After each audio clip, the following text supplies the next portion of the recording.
Bismillahirrahmanirrahim. Assalamualaikum warahmatullahi wabarakatuh.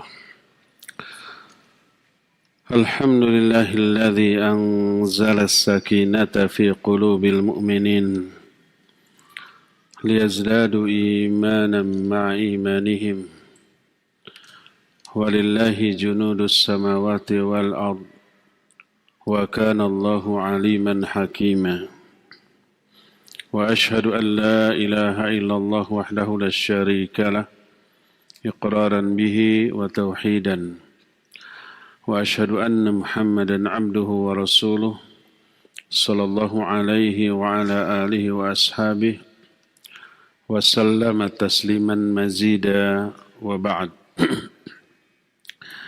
أيها الإخوة أعزني الله وإياكم. Baik hadirin jamaah Masjid Agung Al-Ukhuwah Bandung yang Allah muliakan, para pendengar Radio Roja Cilengsi, Roja Lampung, Roja Palembang, Roja Tanjung Pinang, Roja Pontianak, Roja Berau, Roja Surabaya, pendengar Radio Al-Bayan di Cianjur, Radio Tarbiyah Sunnah Bandung, Radio 1 Lombok, Radio Amuba Pangkal Pinang, Radio Hidayah Pekanbaru, pemirsa Roja TV, di mana saja Anda berada, Surau TV, Asil TV, para netizen melalui media sosial manapun, dimanapun Anda berada. Alhamdulillah kita kembali berjumpa untuk melanjutkan bahasan masalah tauhid.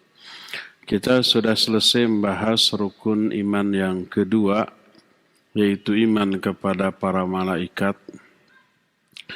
Penjelasan tentang alam para malaikat nanti kita akan lanjutkan di kajian lain yang khusus membahas kitab tentang alam para malaikat. Sekarang kita lanjut ke rukun iman yang ketiga, yaitu al-imanu bil kutub, beriman kepada kitab. Beriman kepada kitab-kitab Allah termasuk di antara salah satu di antara pokok-pokok keimanan atau rukun iman.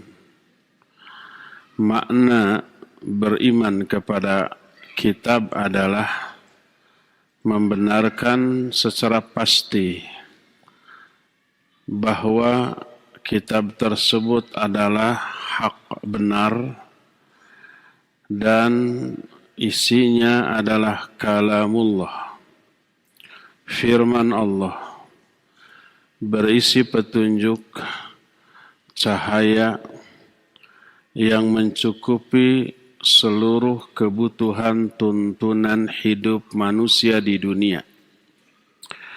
Kita mengimani kitab-kitab secara khusus yang namanya oleh Allah disebut dalam Al-Quran, seperti Zabur, Taurat, Injil, dan Al-Quran, serta Suhuf Ibrahim.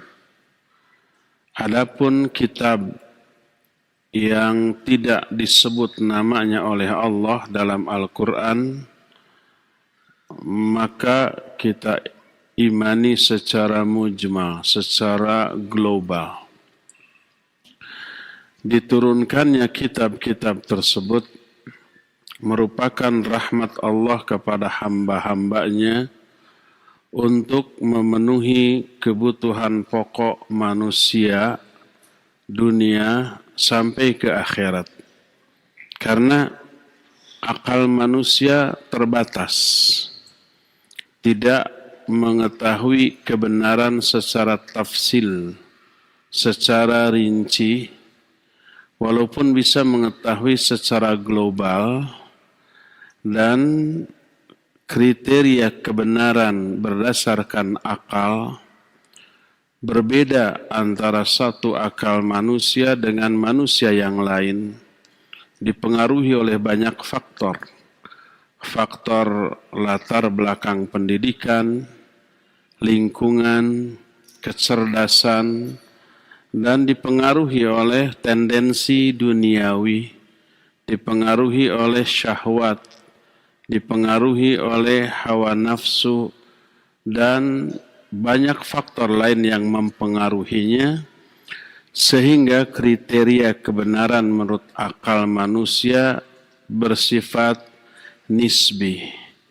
Sesuatu dianggap benar oleh satu akal manusia, tapi disalahkan oleh akal manusia lain. Oleh karena itulah, seandainya kebenaran diserahkan kepada akal manusia, niscaya manusia tidak akan menyepakati poin-poin kebenaran, dan niscaya mereka akan tersesat karenanya. Oleh karena itulah maka Allah menurunkan kitab untuk menuntun manusia mengetahui antara benar dan salah, antara lurus dan bengkok, antara berada di atas jalan yang lempeng ataukah menyimpang dari kebenaran. Maka kitab Allah lah yang menjadi penentu. Dan salah satu di antara hikmah dan rahmat Allah Azza wa Jalla adalah kitab yang berisi firman Allah ini diturunkan kepada manusia-manusia pilihan. Manusia terbaik pada zaman diturunkannya kitab tersebut.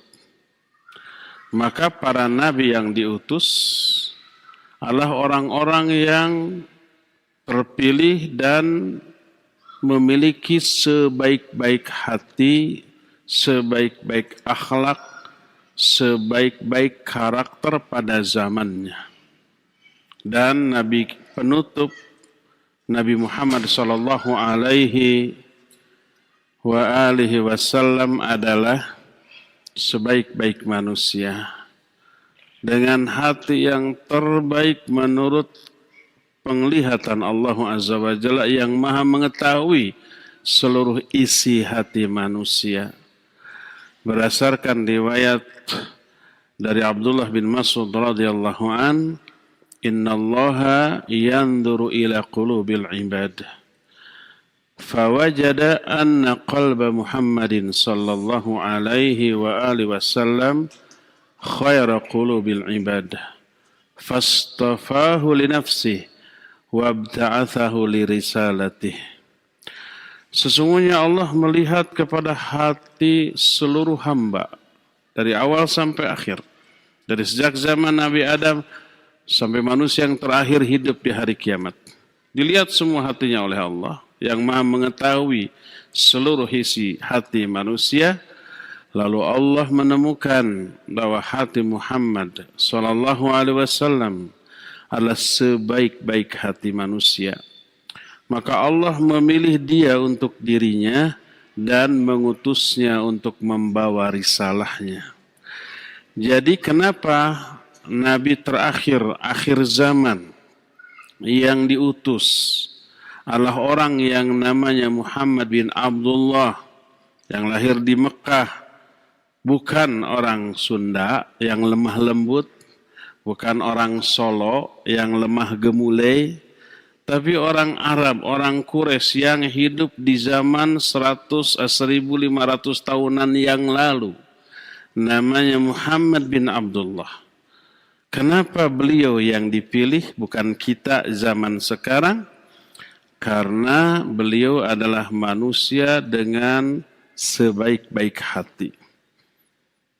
Makanya beliaulah yang dipilih untuk menjadi penerima wahyu terakhir dalam sejarah kehidupan manusia.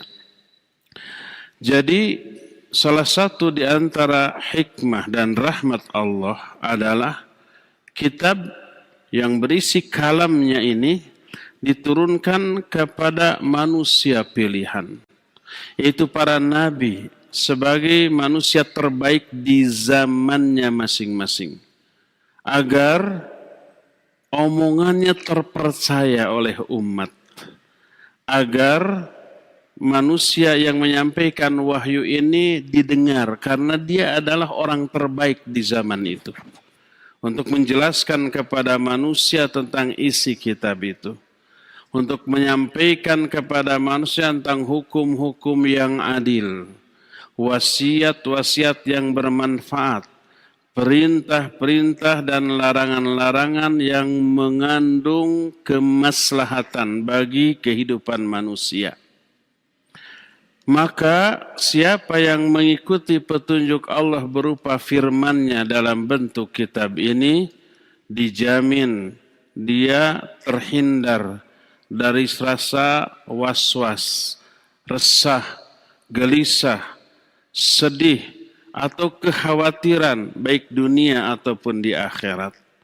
Allah Azza wa Jalla berfirman ketika Allah menurunkan Adam alaihi salatu wassalam dari surga ke muka bumi ini.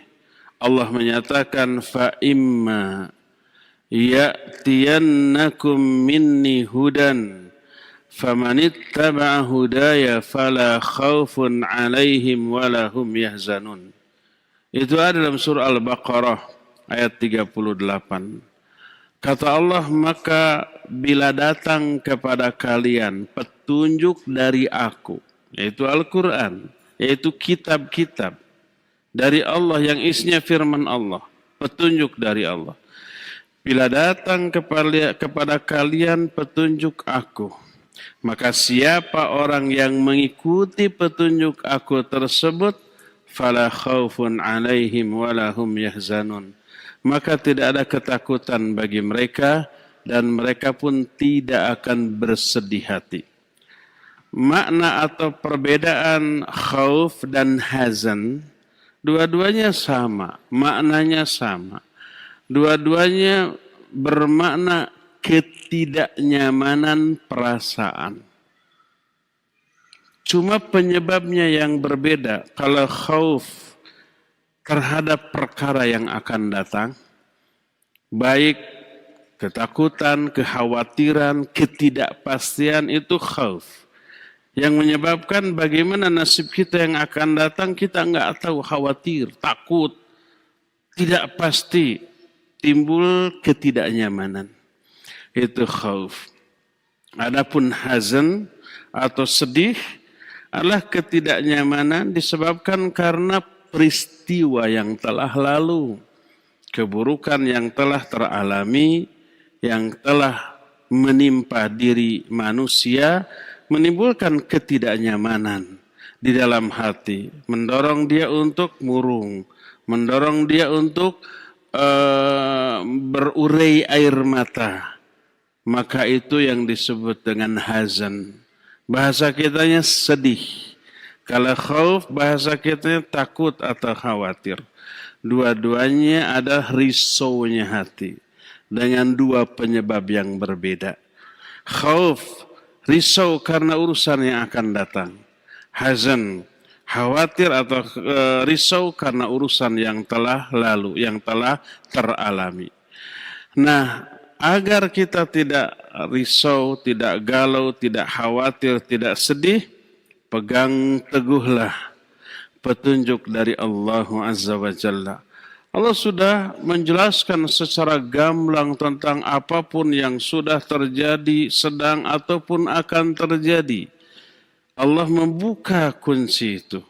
Allah menyatakan, ma asaba min musibatin fil ard wala fi anfusikum illa fi kitabin min qabli an nabra'aha inna dzalika 'ala Allahi yasir likai la ta'sau 'ala ma fatakum wa la tafrahu bima atakum.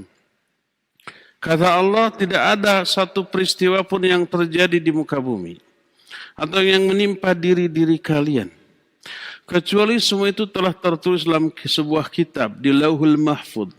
Sudah menjadi takdir dari ketetapan Allah yang pasti terjadi. Kullu ma syaa kana wa ma lam yasha' lam yakun.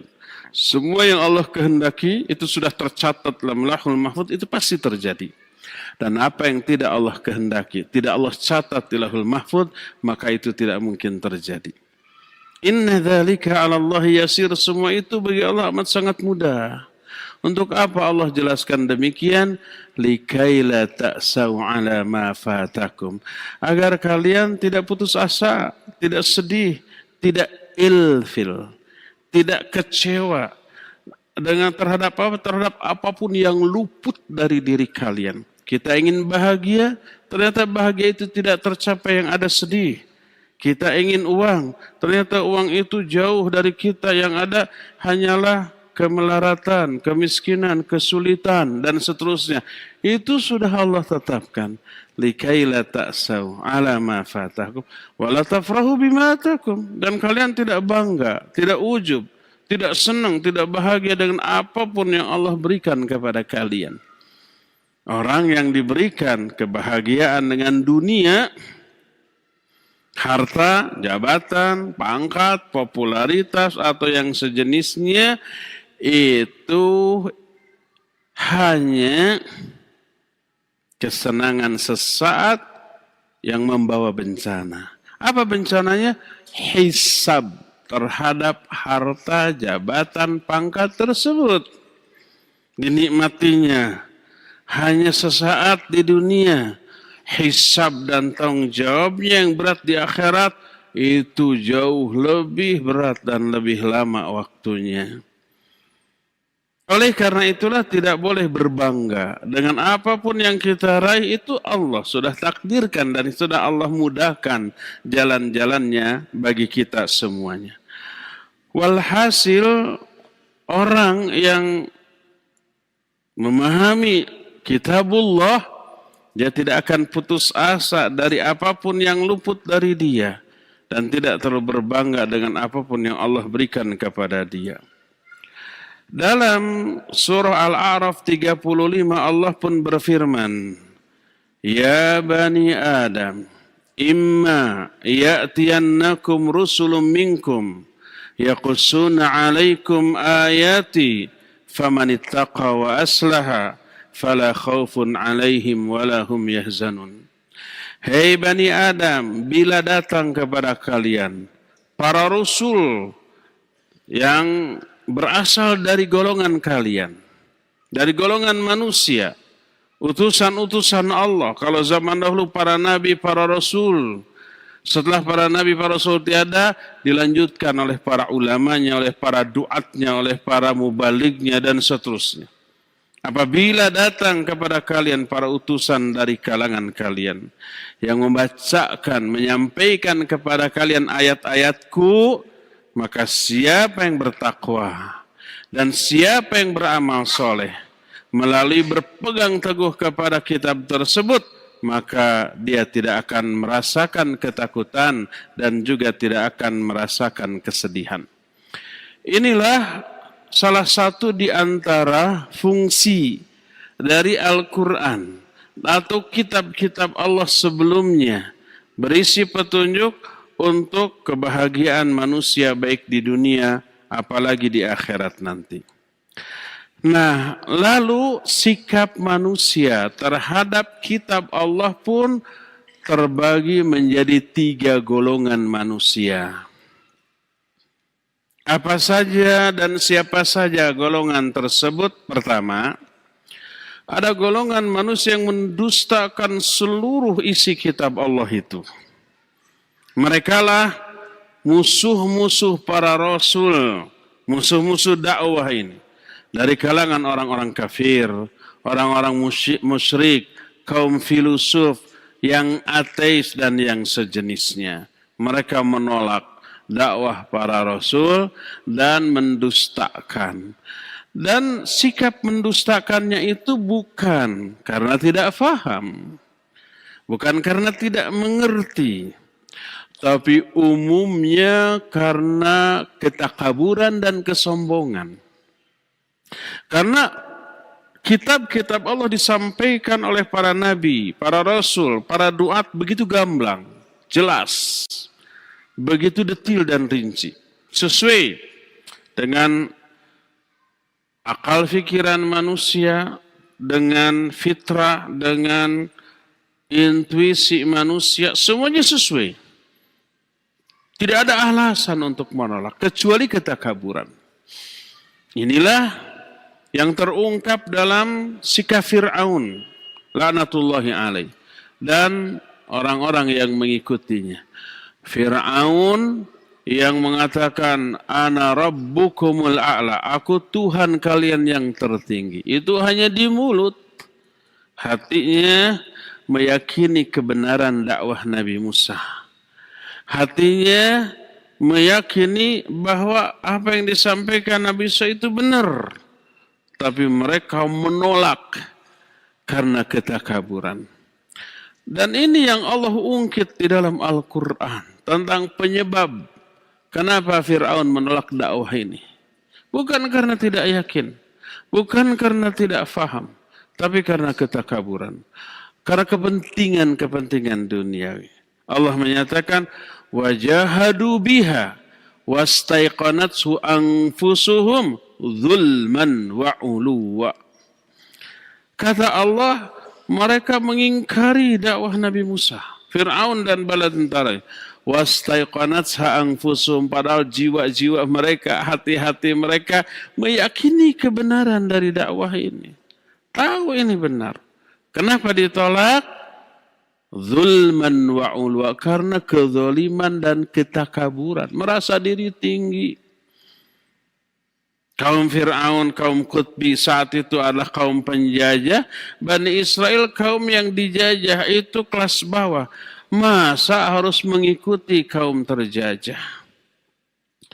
Maka ketakaburannya muncul. Ditolaklah dakwah itu. Oleh karena itulah, maka orang-orang yang menolak isi kitab, merekalah musuh-musuh para nabi, para rasul, musuh dari dakwah ini yang terdiri dari kalangan orang-orang musyrik, orang-orang kufur, kaum filosof, kaum ateis yang menolak dakwah ini bukan karena tidak faham, bukan karena tidak yakin, tapi karena ketakaburan, kesombongan, dan kezaliman. Ini golongan pertama.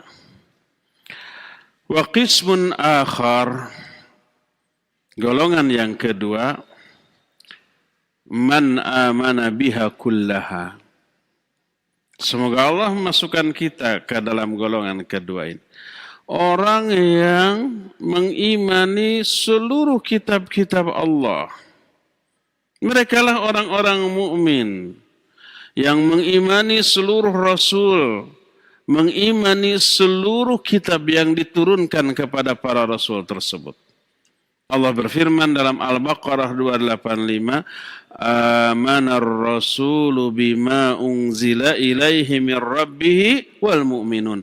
Kullun amana billah wa malaikatihi wa kutubihi wa rusulih. Kata Allah, Rasul telah beriman kepada apa yang diturunkan kepadanya dari Rabb-Nya. Demikian juga orang-orang yang beriman. Semuanya beriman. Semuanya beriman kepada Allah, kepada para malaikatnya, kepada kitab-kitabnya, kepada para rasulnya. Mereka berkata bahwa la nufarriqu baina ahadim mir rusuli. Tidak membeda-bedakan antara satu rasul dengan rasul yang lainnya. Tidak sebagian diimani, sebagian yang lain diingkari. Tidak. Seluruhnya diimani, dipercaya sebagai utusan Allah Azza wa Jalla. Ya.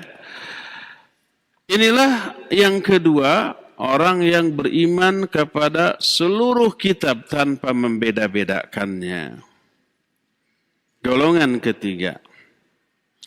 Ada orang yang beriman kepada sebagian kitab, kufur kepada kitab yang lain. Seperti Yahudi dan Nasrani. Yahudi beriman kepada Zabur, kepada Taurat, tapi tidak beriman kepada Injil dan kepada Al-Quran. Nasrani beriman kepada kitab Zabur, Taurat, dan Injil, tapi tidak beriman kepada Al-Quranul Karim. Demikian juga Nasrani beriman kepada kitab-kitab sebelumnya, kepada rasul-rasul sebelumnya, beriman kepada Nabi Daud, Nabi Musa, dan Nabi Isa pada zamannya. Tapi tidak beriman kepada Nabi Muhammad sallallahu alaihi wasallam. Maka mereka itu dianggap kufur kepada seluruh rasul dan seluruh kitab-kitab yang Allah turunkan. Allah berfirman, mereka berkata, nu'minu bima unzila alaina wa yakfuruna bima wara'ah wa huwal haqq musaddiqan lima ma'ahum. Kata mereka, kami beriman kepada kitab yang diturunkan kepada kami dan kufur kepada selain itu. Padahal kitab yang datang setelah mereka adalah benar dan membenarkan kitab yang ada pada diri mereka. Jadi mereka beriman kepada sebagian kitab, tapi beriman kepada kitab tapi kufur kepada kitab yang lain. Allah berfirman dalam Al-Baqarah ayat 85, afatu'minuna bi ba'dil kitab wa takfuruna bi ba'd fama jazaa'u man yaf'alu dzalika minkum illa khizyun fil hayati dunya wa yaumal qiyamati yuradduna ila asyaddil adzab wa mallahu bighafilin amma ta'malun. Kata Allah, apakah kalian akan beriman kepada sebagian kitab tapi kalian kufur kepada kitab yang lain? Tidak ada balasan yang setimpal bagi orang yang melakukan perbuatan itu di antara kalian kecuali hanya kehinaan dalam kehidupan di dunia, dan di akhirat nanti mereka akan dikembalikan kepada azab yang lebih dahsyat. Dan Allah tidak pernah lalai dari apapun yang kalian lakukan. Jadi tidak diragukan lagi bahwa beriman kepada sebagian kitab tapi kufur kepada sebagian yang lain sama dengan kufur kepada seluruh kitab. Karena apa? Karena semua kitab mengharuskan, mewajibkan umat yang menerima kitab itu untuk mengimani kitab-kitab, baik yang datang sebelumnya ataupun yang setelahnya. Kedatangan Nabi Muhammad SAW beserta wahyu yang akan diturunkan kepada beliau sudah diterangkan dalam kitab sebelumnya, dalam Zabur, dalam Taurat, dalam Injil sudah ada. Ada perintah untuk mengimaninya.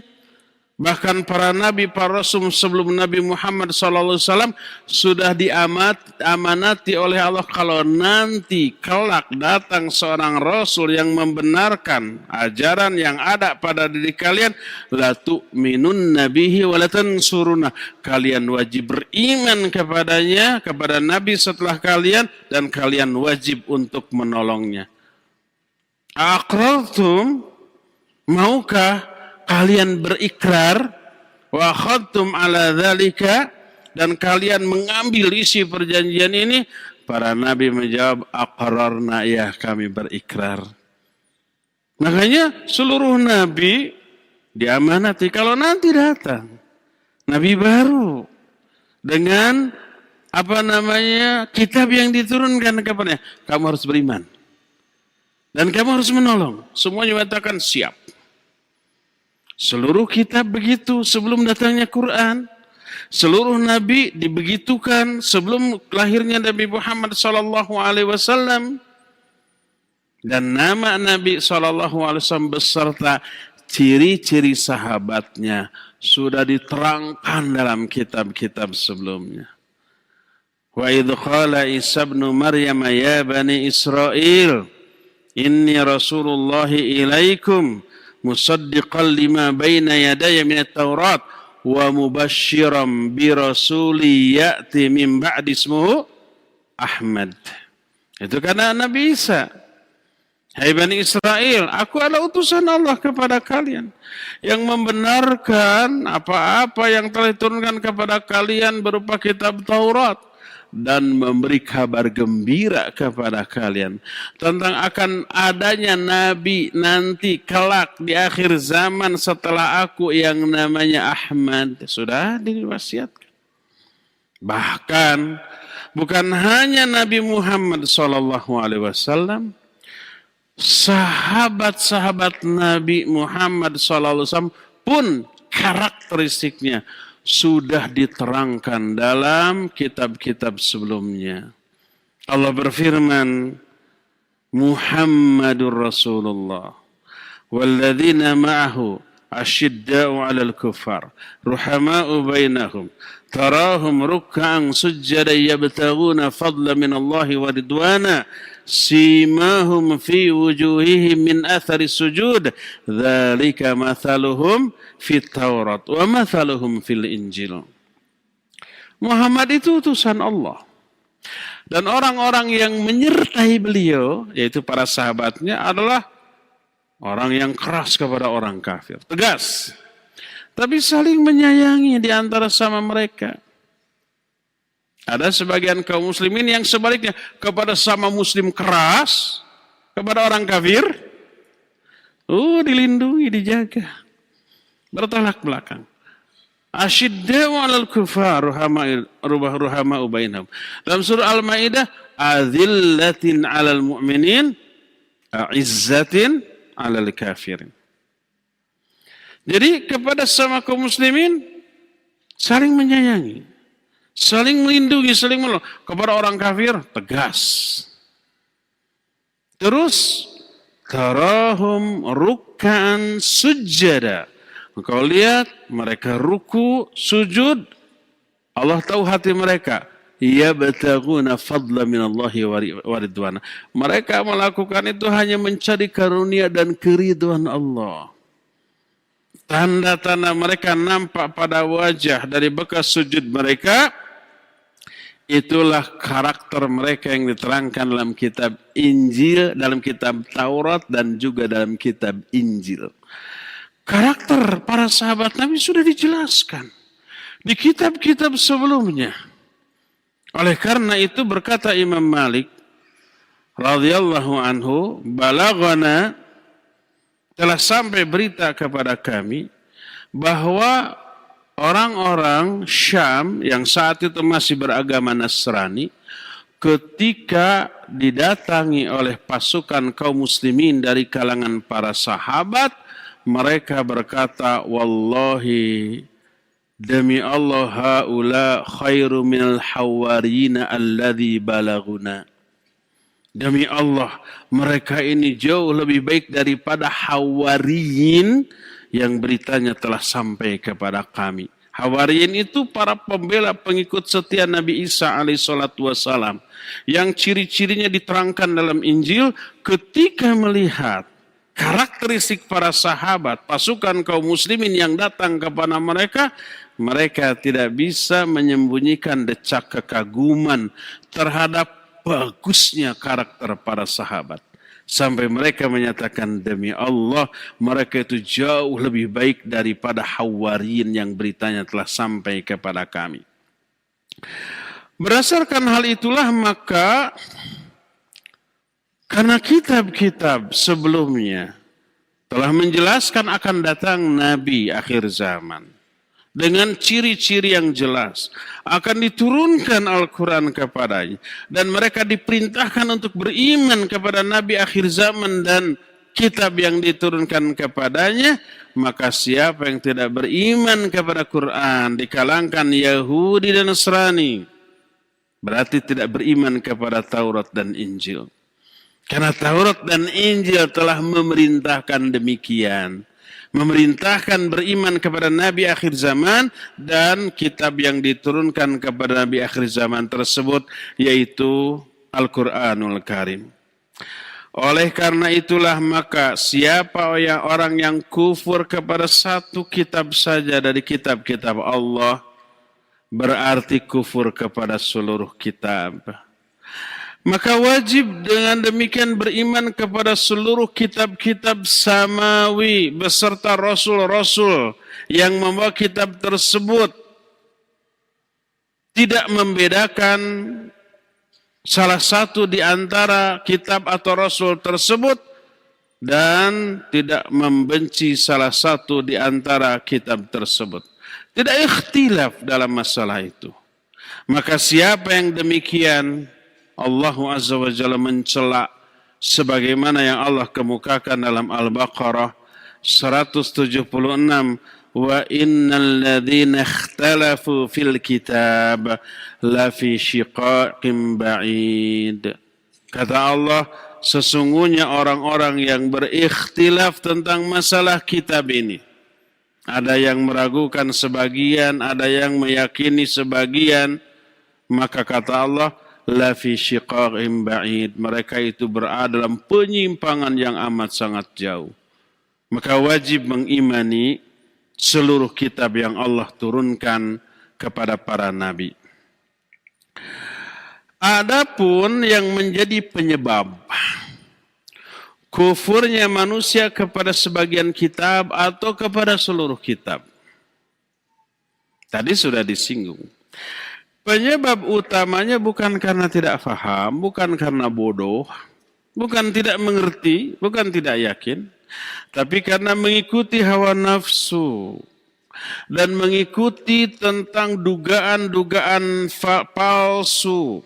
Mereka menyangka mereka punya akal, mereka punya ra'yu, mereka punya qiyas, mereka punya metodologi. Lalu mereka menamakan diri mereka dengan sebutan hukama, para ahli ilmu, para orang-orang bijak, atau zaman sekarang disebut orang-orang pintar, kaum filosof, dan mencela, mengolok-olok para rasul dan orang-orang yang berpegang teguh kepada kitab yang dibawa oleh para rasul. Mentertawakan mereka. Mereka lebih bangga dengan pola fikir mereka yang didasarkan kepada akal yang mereka katakan kecerdasan, yang mereka katakan intelektual, intelijensi atau cendekia atau yang seperti itu. Allah telah menyinggung tentang mereka. Kata Allah dalam surah Ghafir atau surah Al-Mu'min ayat 83. Kata Allah, falamma ja'athum rusuluhum bil bayyinat farihu bima indahum minal ilmi wa haqa bihim ma kanu bihi yastahzi'un. Kata mereka, ketika datang kepada mereka para utusan kami dengan membawa penjelasan-penjelasan yang gamblang dari kitab Allah, dari firman Allah, kalau zaman sekarang dari Al-Quran dan As-Sunnah. Mereka lebih bangga dengan ilmu pola fikir yang ada pada otak mereka, pada diri mereka. Kelak mereka dikepung oleh azab karena mereka mengolok-olok ajaran yang disampaikan oleh pengikut para rasul tersebut. Jadi disampaikan ayat, disampaikan hadis, dibantah dengan akal, dibantah dengan logika, dibantah dengan budaya, dibantah dengan adat istiadat, dibantah dengan kultur, dibantah dengan kebiasaan, dibantah dengan realita. Jangan lebaylah, kita realistis saja, kenyataannya begini. Ayat Al-Quran dibantah dengan hal itu. Ada nggak yang seperti itu? Ada. Dan ini bukan hanya golongan orang kufar, tapi orang-orang yang menisbatkan dirinya kepada Islam. Ya. Adapun pengikut para rasul, mereka beriman kepada seluruh isi kitab yang Allah turunkan tanpa membeda-bedakan yang satu dengan yang lainnya. Timbul pertanyaan, kalau kita mengimani Al-Quran ya jelas. Tapi bagaimana kita mengimani kitab-kitab sebelum Al-Quran? Yang pertama sudah dimansukh isinya oleh Al-Quran, ya enggak? Kedua sudah tidak asli. Sudah ditambah, dikurang, bahkan dirubah oleh manusia. Tidak otentik. isinya. Bagaimana cara kita mengimani? Berkata para ulama, di antara yang dikemukakan oleh Syekh Shalih Al-Fauzan hafizahullah taala, kata beliau, wal imanu bil kutubis sabiqah imanun mujmalun yakunu bil iqrari biha bil qalb wal lisan.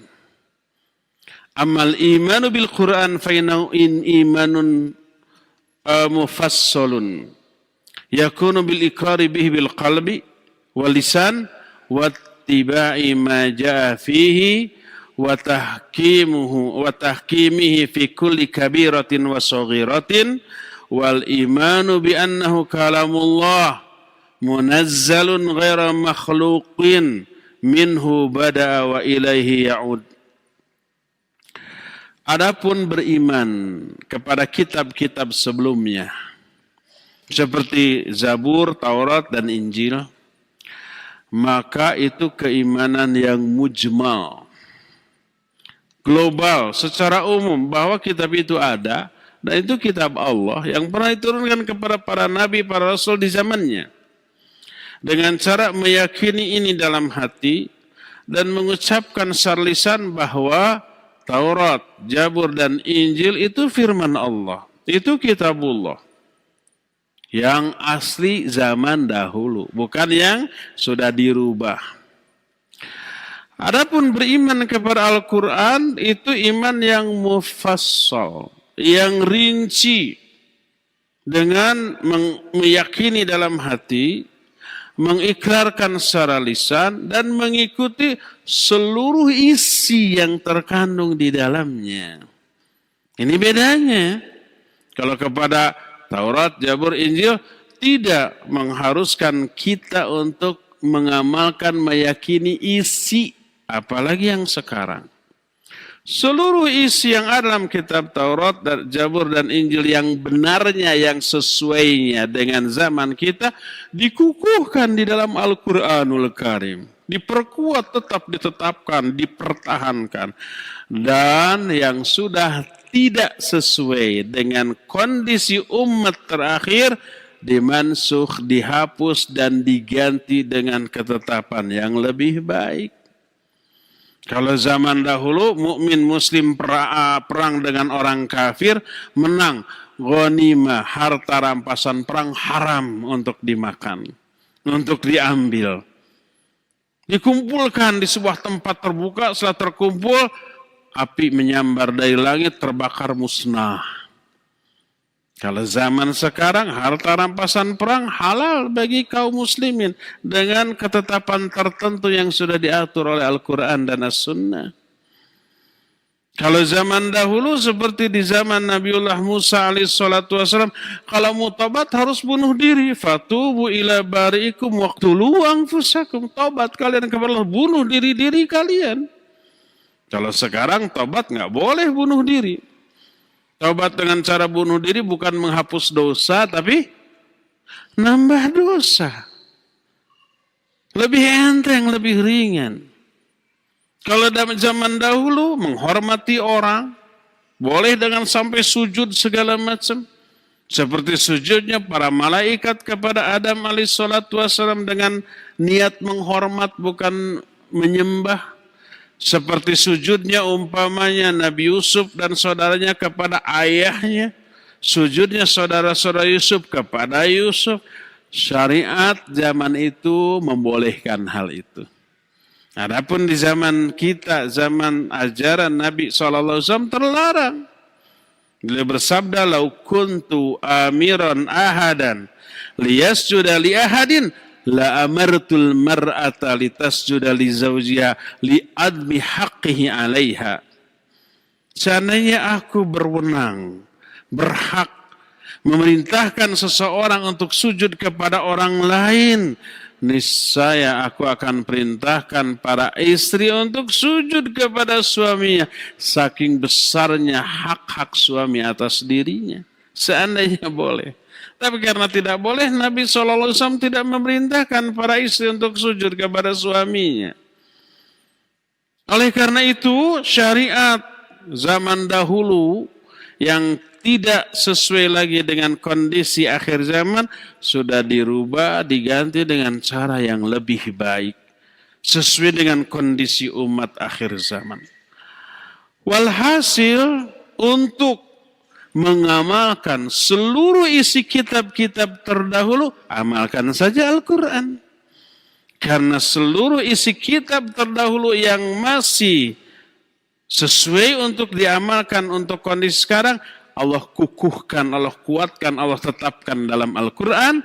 Sementara hal-hal yang menurut hikmah, kebijaksanaan Allah tidak lagi sesuai dengan kondisi umat di zaman sekarang, itu sudah Allah mansukh, sudah Allah hapus dan diganti dengan ajaran atau poin ketetapan yang jauh lebih baik. Di antara hikmah dan rahmat Allah adalah Allah menjadikan ada masa tertentu diberlakukannya kitab-kitab sebelumnya. Ada masa kadaluarsanya. Semuanya terpelihara keasliannya hanya di zaman Nabi itu masih hidup, plus para ulama setelahnya masih komitmen dengan isi kitab tersebut. Adapun setelah itu terjadilah perubahan pada kitab-kitab sebelumnya. Tidak Allah pelihara sampai akhir zaman. Tapi Allah jaga melalui orang-orang solehnya setelah para nabinya wafat. Sebagaimana firman Allah dalam surah Al-Ma'idah ayat ke-44. Tentang kitab-kitab sebelum Al-Quran. Kata Allah, Inna anzalna taurata fiha huda wa nurun. Yahkumu bihan nabiyuna alladhina aslamu. Lilladzina hadu warrabbaniyuna wal ahbar bimastuhfidhu min kitabillah wa kanu alaihi syuhada. Kata Allah Subhanahu wa ta'ala, sesungguhnya kami telah menurunkan Taurat. Di dalamnya ada petunjuk dan cahaya. Para nabi yang taslim dan juga orang-orang yang pendetanya, ulamanya dari kalangan Yahudi menghukumi manusia dengan kitab tersebut bimastuhfidhu min kitabillah, dengan isi-isi kitab Allah yang masih terpelihara di zaman mereka. Wa kanu alaihi syuhada, dan mereka menjadi saksi atas hal itu.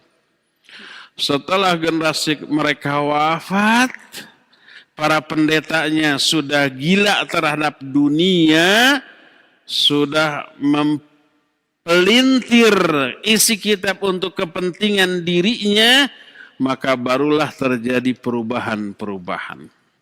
Tidak Allah pelihara sampai akhir zaman. Itu kitab-kitab terdahulu. Adapun Al-Quranul Karim, Allah turunkan bagi setiap generasi dari umat ini. Setiap negara, setiap bangsa, setiap warna kulit, setiap bahasa, seluruh pelosok bumi. Sampai akhir zaman, sampai hari kiamat. Dan Allah menjamin dengan dirinya terpeliharanya kitab tersebut. Dan masa berlaku kitab Al-Quran tersebut tidak ada batas waktunya, kecuali dengan berakhirnya kehidupan manusia di muka bumi dengan terjadinya hari kiamat. Allah berfirman, Inna nahnu nazzalna dzikra wa inna lahu lahafidhun. Sesungguhnya kami yang menurunkan Al-Quran ini, dan kami pula lah yang akan menjaganya.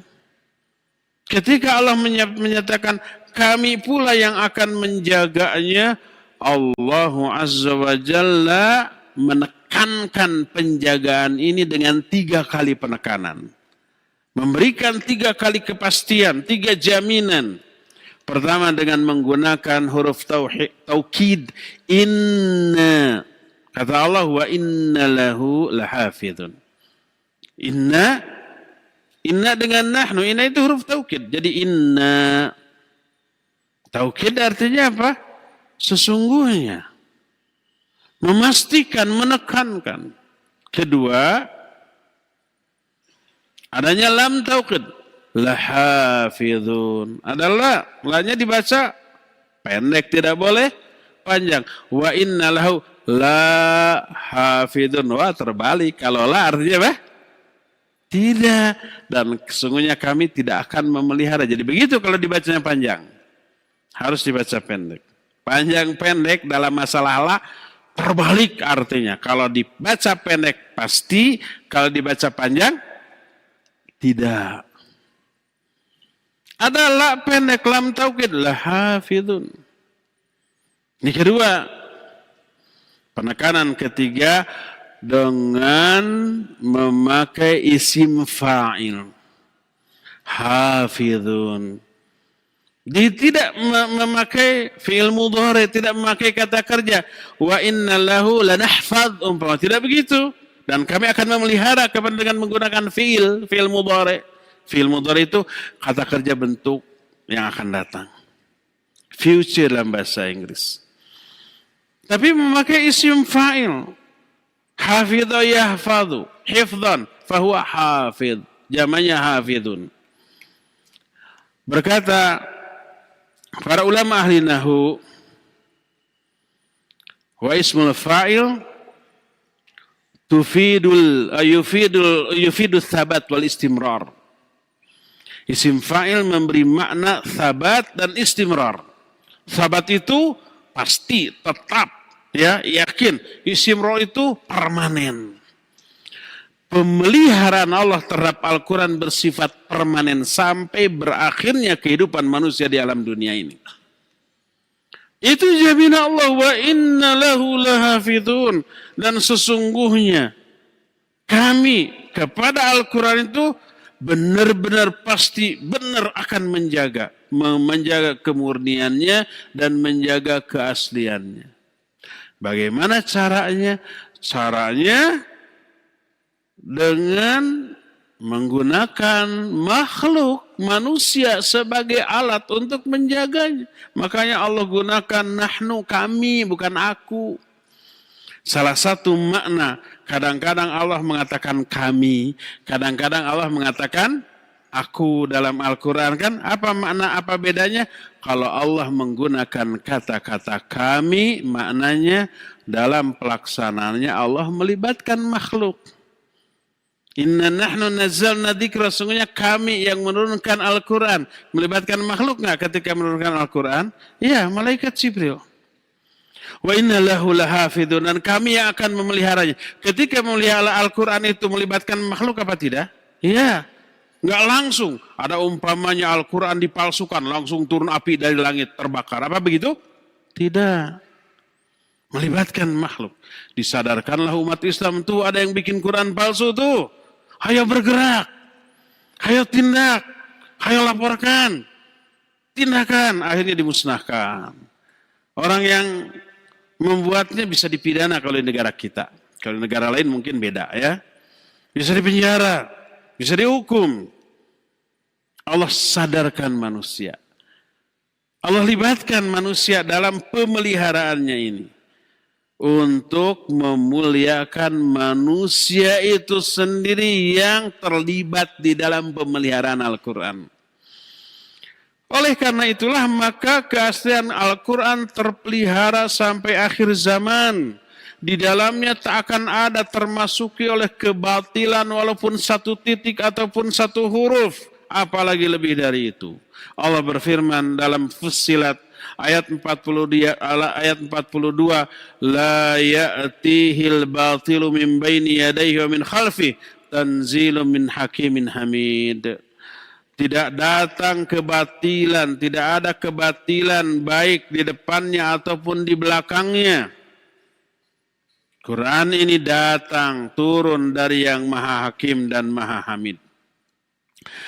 Oleh karena itu wajib bertahkim kepada Al-Quran ini dalam setiap perkara. wajib mengembalikan seluruh perbedaan kepadanya. Dan Allah Azza wa Jalla menjadikan berhukum kepada selain Al-Quran berarti berhukum kepada taghut. Kata Allah, alam tara ilal ladzina yaz'umuna annahum amanu bima unzila ilaika wa ma unzila min qablik yuriduna ayyatahakamu ila taghut wa qad umiru ayyakfuru bih. Tidakkah kamu perhatikan orang-orang yang mengklaim, mengaku, menyangka bahwa mereka iman kepada kitab yang diturunkan kepada engkau, hai Muhammad, dan kepada kitab yang diturunkan kepada sebelum engkau, tapi mereka berhukum kepada hukum taghut, padahal mereka sudah diperintahkan untuk kufur kepada taghut tersebut. Makna taghut adalah berasal dari kata tughyan, maknanya mujawazatul had, melewati batas-batas yang ditetapkan oleh syariat. Syariat ada, loncat keluar syariat, memakai aturan di luar syariat, itu taghut itu. Dan Allah Azza wa Jalla mencela orang yang mengklaim dirinya beriman kepada seluruh kitab, tapi tidak menerapkannya dalam kehidupannya, malah menerapkan aturan lain yang tidak ditetapkan di dalam kitab Al-Quranul Karim. Apa akibatnya? Ingat, seluruh aturan yang ditetapkan di luar ketetapan Al-Quran dan As-Sunnah, produk manusia, dipastikan terjadinya benturan.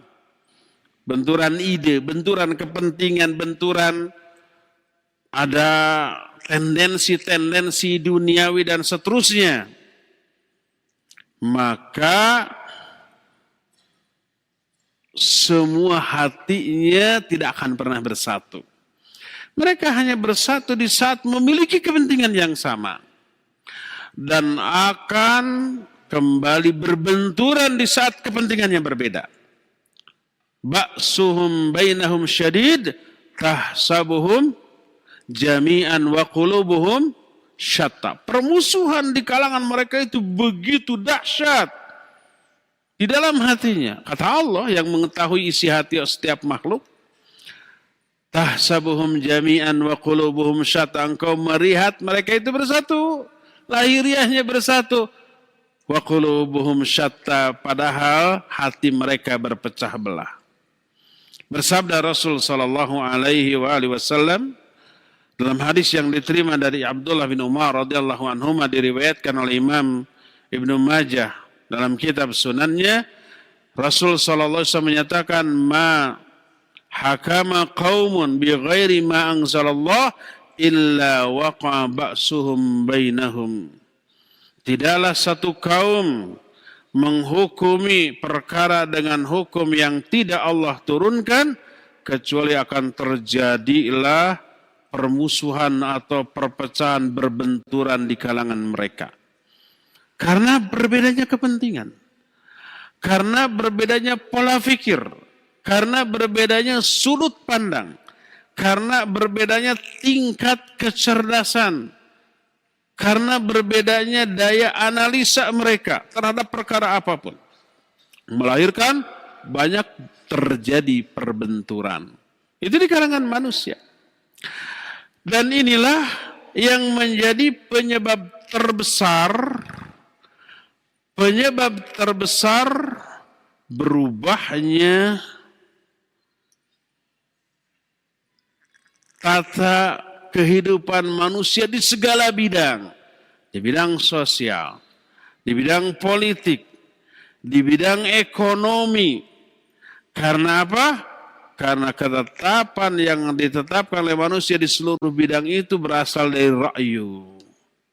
Berasal dari akal yang keluar dari apa yang ditetapkan oleh nas-nas Al-Quranul Karim. Berubah. Perubahan tersebut otomatis merubah karakter, merubah tingkah laku, dan berubahlah kehidupan sosial, ya. Dan ini mempengaruhi iman mereka, mempengaruhi ibadah mereka, mempengaruhi semangat mereka dalam beribadah kepada Allah Azza wa Jalla. Mana mempengaruhi? Menghambat. Karena apa yang mereka lakukan di segala bidang kehidupan, baik berekonomi, bersosial, berpolitik, dan yang lain-lainnya, di luar aspek ta'abbudi, itu mempengaruhi aspek ta'abbudi kita. Jangan dikira sistem bermuamalah kita di bidang ekonomi tidak mempengaruhi sholat kita. Jangan dikira bahwa sistem politik yang kita terapkan dalam kehidupan perpolitikan, dalam kehidupan kita tidak mempengaruhi sholat kita, saum kita, haji umroh kita. Jangan dikira begitu.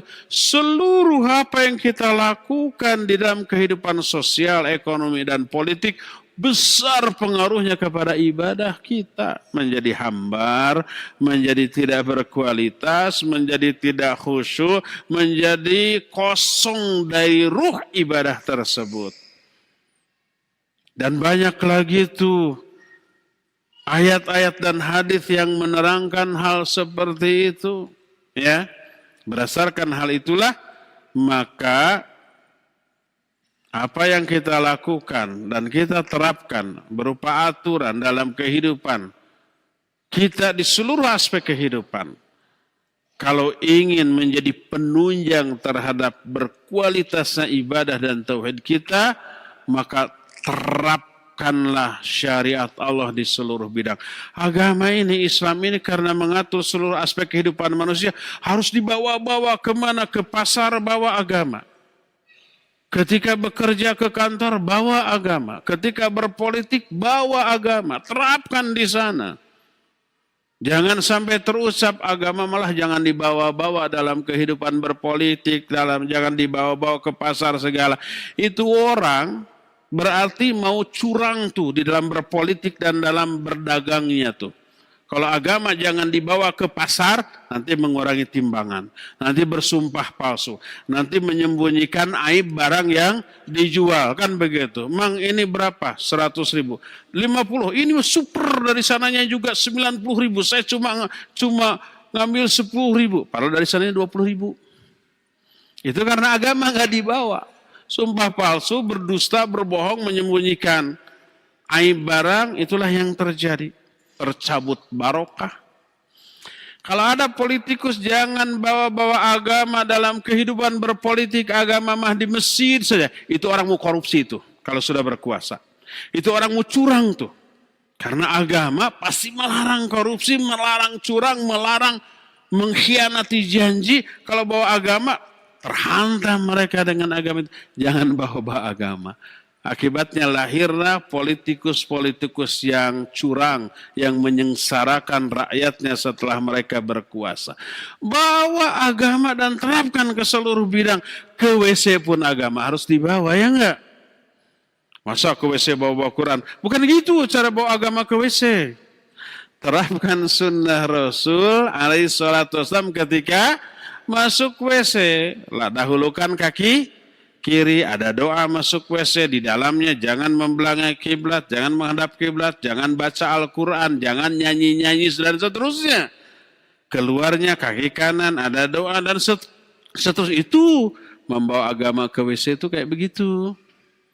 Berdasarkan hal itulah maka apa yang dikatakan oleh Rasul alaihi salatu wassalam, bila suatu kaum menerapkan hukum yang tidak Allah terapkan, akan muncul persengketaan yang dahsyat di kalangan mereka. Ya, berdasarkan hal itulah maka wajib kita mengimani seluruh kitab, tidak membedakan satu dengan yang lainnya, tidak membedakan satu ayat dengan ayat yang lainnya, dan terapkanlah itu dalam aspek kehidupan kita di dunia ini. Ya, inilah penjelasan tentang iman kepada kitab. Kita cukupkan sampai di sini dan kita masih punya sisa waktu untuk bertanya jawab. Kepada Fawas di studio Radio Roja dipersilakan untuk memandu tanya jawab. Wassallallahu ala nabiyina Muhammadin wa ala alihi wa ashabihi wasallam. Silakan Fawas. Baik, terima kasih kami ucapkan untuk Al-Ustaz. Jazakumullahu khairan, materi yang penuh manfaat yang disampaikan oleh Al-Ustaz di sore hari ini. Ikhwatal Islam pendengar, mari kita masuk ke sesi interaktif. Untuk Anda yang akan bertanya, silahkan bisa hubungi kami untuk telepon. Halo, Assalamualaikum. Waalaikumsalam warahmatullahi wabarakatuh. Silahkan Bapak, dari mana dengan siapa? Dengan keadaan dari Cianjur, Ustadz. Silahkan Pak, pertanyaannya. Ya, begini Pak Ustadz. Mohon maaf di luar tema. Begini, banyak orang yang mengaku ahli sunnah wal jamaah, namun di dalam beramalnya mereka itu banyak melakukan amal-amalan yang tidak diajarkan oleh Rasul. Yang saya tanyakan, sebenarnya apa sih arti ahli sunnah wal jamaah itu? Apa maknanya? Dan bagaimana prinsip yang harus ada di dalam di jiwa seorang yang mengaku ahli sunnah wal jamaah, Ustaz? Mohon penjelasannya. Baik, terima kasih Bapak di Assalamualaikum. Cianjur. Waalaikumsalam warahmatullahi wabarakatuh. Silakan Ustaz. Barakallahu fiik. Penanya dari Cianjur tadi ya. Apa sih ciri-ciri ahlus sunnah wal jamaah? Banyak orang mengklaim dirinya ahlus sunnah. Tapi pengamalannya jauh dari Quran dan sunnah. Ada lagi mengaku ahlus sunnah. Seluruh amalannya didasarkan kepada Al-Quran dan sunnah. Tapi berbeda dengan pengamalan para sahabat Nabi SAW. Loh kok beda? Iya, karena Quran sunnah yang mereka tetapkan, Quran sunnah yang difahami oleh akal otaknya masing-masing. Tidak merujuk ke ahlinya di kalangan para ulama. Akhirnya salah faham, salah penerapan, salah pengamalan, maka berbeda dengan pengamalan para sahabat dan para ulama terdahulu. Ya. Oleh karena itu, siapa ahlus sunnah? Ahlus sunnah adalah orang-orang yang berpegang teguh kepada Al-Quran dan As-Sunnah menurut pemahaman ahlinya, menurut pemahaman para ulama salafus saleh, ulama-ulama terdahulu, yang ahli yang terbimbing oleh Nabi alaihi salatu wassalam, seperti para sahabat. Pemahaman mereka tentang Quran Sunnah di bawah bimbingan Nabi SAW. Seperti para tabi'in, pemahaman dan pengamalan mereka tentang Quran Sunnah di bawah bimbingan para sahabat. Seperti tabi'ut tabi'in, pemahaman dan pengamalan mereka tentang Al-Quran dan As-Sunnah di bawah bimbingan tabi'in. Dan seterusnya begitu. Mereka lah ahlinya. Dan itulah sesuai dengan tuntunan Al-Quran. Fas'alu ahla dzikri in kuntum la ta'lamun. Tanya kepada ahlinya kalau kalian tidak tahu. Orang yang ahli Al-Quran dan As-Sunnah ya pertama Nabi, kedua para sahabat, ketiga tabi'in, keempat tabi'un tabi'in. Ribuan jumlah mereka. Ya kemudian dinukil oleh para ulama setelahnya dan tertulis di dalam kitab-kitab mereka. Adapun nih orang yang ngambil ayat lalu dia fahami, tafsirkan sendiri, dia terangkan sendiri menurut akalnya. Lalu dia amalkan sendiri, ambil hadis, dia fahami sendiri dengan akalnya. Dia amalkan, dia ajarkan. Padahal dia bukan ahlinya. Dan hasil akhir dari pemahaman dan pengamalannya berbeda dengan amalan para sahabat, ulama tabi'un dan tabi'ut tabi'in. Maka orang ini bukan ahlus sunnah. Walaupun berdasarkan Quran Sunnah. Tapi pemahaman tentang Quran Sunnahnya berdasarkan akal mereka sendiri. Bertolak belakang dengan ayat. Fas'alu ahla dzikri in kuntum la ta'lamun. Ini enggak nanya ke ahlinya, enggak merujuk kepada para ulama. Tapi difahami oleh kebodohannya sendiri. Allah menjamin siapapun yang memahami Quran Sunnah dan mengamalkan, mengikuti pemahaman dan pengamalan para sahabat, dijamin benar, dijamin diridhoi oleh Allah, dijamin surga. Allah yang menjamin. Dalam surah At-Taubah ayat yang ke-100, was-sabiqunal awwaluna minal muhajirin wal ansar walladzina tabauhum bi ihsan radhiyallahu anhum wa radu'an. Orang-orang yang mula-mula masuk Islam dari kalangan muhajirin dan ansar, yaitu para sahabat. Dan orang-orang yang mengikuti mereka dengan kebaikan. Mengikuti apanya? Mengikuti pemahaman dan pengamalan mereka tentang Quran Sunnah. Maka Allah ridho kepada mereka, mereka pun ridho kepada Allah. Terus Allah pun menjanjikan bagi mereka surga yang mengalir sungai-sungai di bawahnya. Sahabat dijamin masuk surga dan diridhoi oleh Allah. Demikian juga orang-orang yang mengikuti para sahabat dalam memahami dan mengamalkan Quran Sunnah. Memperoleh jaminan yang sama dalam ayat yang sama. Ini ayatnya, ayat tadi juga fas'alu ahla dzikri dan banyak ayat lain. Dan hadis jauh lebih banyak lagi yang menjelaskan di dalam beragama, memahami Quran Sunnah, ikuti para ulama terdahulu.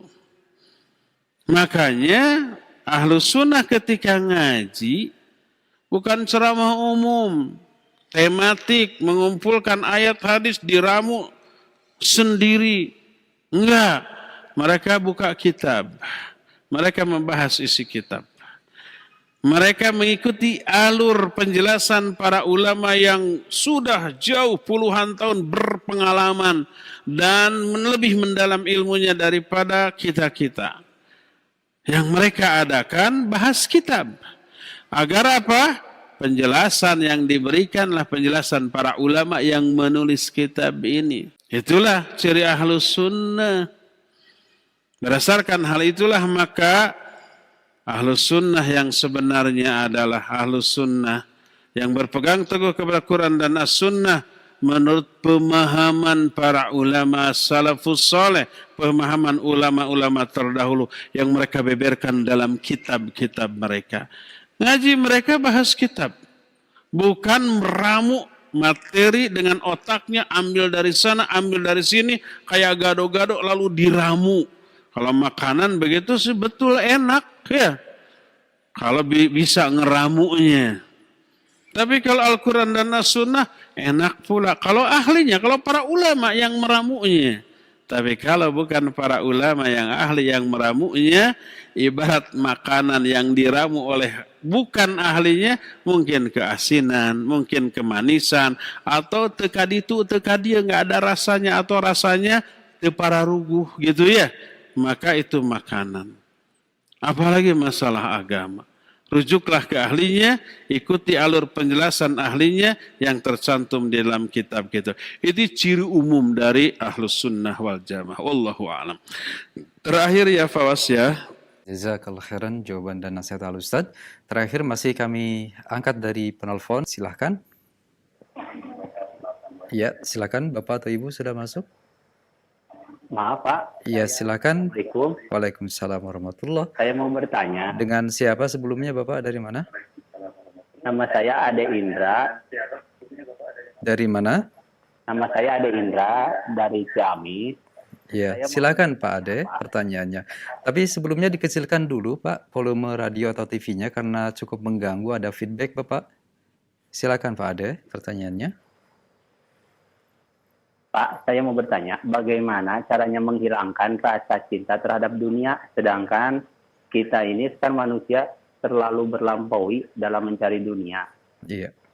Jadi saya mau bertanya, adakah doa atau semacam yang bisa diamalkan agar tidak terlalu terhasut dalam dunia? Iya, baik. Pak Ade, terima kasih. Pertanyaannya Barakallahu Fik dari Ciamis yang telah menghubungi kami. Silakan Ustaz. Barakallahu Fik. Barakallahu Fik. Pak Ade di Cimahi. Ciamis, masih Jawa Barat. Bagaimana cara menghilangkan sikap tamak atau obsesi kita terhadap dunia? Yang paling utama adalah mengenal hakikat dari dunia ini. Mengetahui hina dan rendahnya nilai dunia. Terus bandingkan dengan akhirat. Nggak ada apa-apanya. Kata Nabi SAW, Tidaklah kehidupan dunia banding akhirat kecuali seperti salah seorang di antara kalian mencelupkan jarinya ke lautan, lalu angkat, falyandur ila ma yarji. Perhatikan terhadap air yang menetes lagi. Air yang satu tetes itulah dunia. Lautan, samudra yang tak berbatas itulah akhirat. Itulah perbandingan dunia dan akhirat. Kedua, dari segi waktu. Berapa lama kita hidup di dunia? Anggaplah 100 tahun.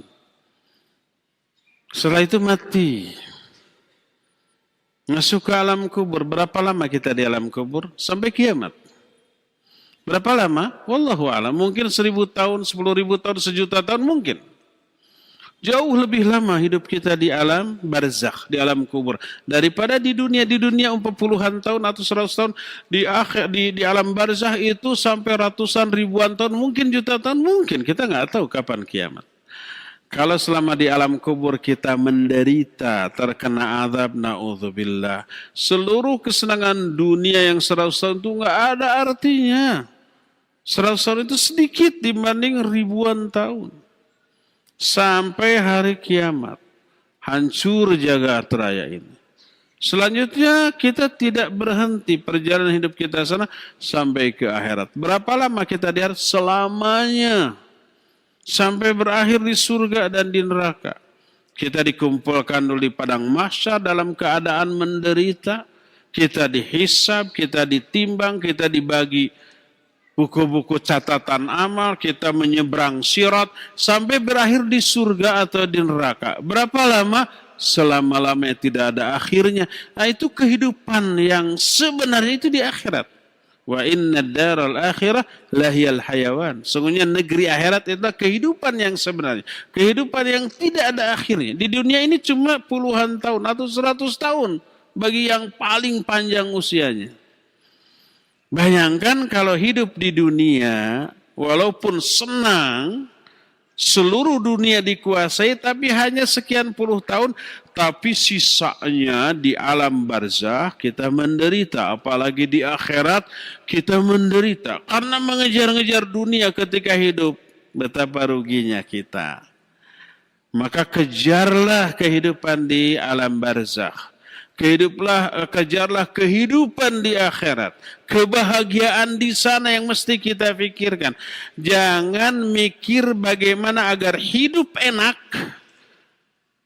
Tapi pikirkan agar mati enak. Dan hidup setelah mati juga enak. Agar enak hidup di alam kubur, memperoleh nikmat kubur. Agar hidup enak dan bahagia di akhirat. Walaupun di dunia menderita. Karena dunia yang kita tempati sekarang sementara. Sekarang kita usia puluhan tahun. Berapa lama lagi sisa hidup kita? Nggak tahu. Besok lusa mungkin mati. Dan seluruh kenikmatan dunia musnah sudah. Nggak tersisa sedikit pun. Yang ada pertanggungjawaban kita di alam barzakh dan di akhirat tentang kehidupan kita di dunia ini. Melihat begitu jauhnya perbandingan dunia dan akhirat, dan meyakini hal itu, maka setiap orang yang cerdas pasti akan lebih memikirkan bahagia di alam barzakh, bahagia di akhirat, karena masa tersebut masa yang panjang, saat tersebut saat yang tidak akhirnya, daripada mengejar kebahagiaan semu dan sementara di dunia, tapi celaka di akhirat nanti. Jadi bandingkanlah nikmat dunia dengan nikmat akhirat, maka pasti kita akan lebih mengejar akhirat dan tidak begitu loba dan tamak terhadap kehidupan di dunia. Ini secara umum saja dulu ya. Cukup sampai di sini. Insyaallah kita akan lanjut di pertemuan hari Jumat yang akan datang. Subhanakallahum bihamdik asyhadu an la ilaha illa ant astaghfiruka wa atubu ilaik walhamdulillahi rabbil alamin. Wassalamualaikum warahmatullahi wabarakatuh.